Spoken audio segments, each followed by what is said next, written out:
for the day. Welcome to yet another session of Vedic Maths. If you have seen the previous video of multiplication by 101, the concept of multiplication by 1001 will become very easy. If not, let's revise the trick again. Suppose you have to multiply a two-digit number with the number 1001.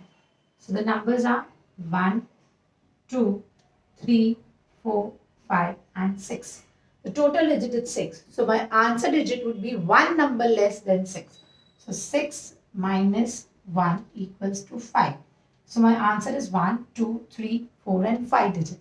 So how do we get two digits split into 5 numbers? Simply write 54, add a 0 in the center and again add 54. So this is your answer. Isn't it simple? Let's multiply now 261 into 1001. So the digits are 3 and 4, 7. My answer would be a 6-digit answer. So 1, 2, 3, 4, 5, 6. We have 3 numbers all together over here. So let's write 261. And again we have 3 digits. So let's repeat the number. So that's 261. And this becomes your answer.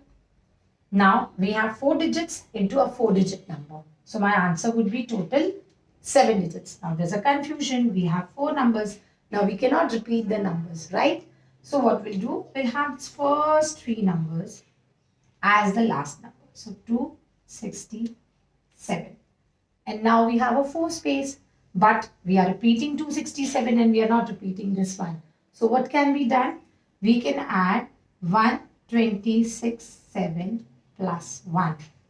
This one will be added to 1267. So my answer would be 1268.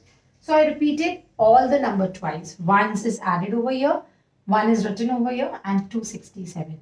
Now this is for your homework. Try to solve it.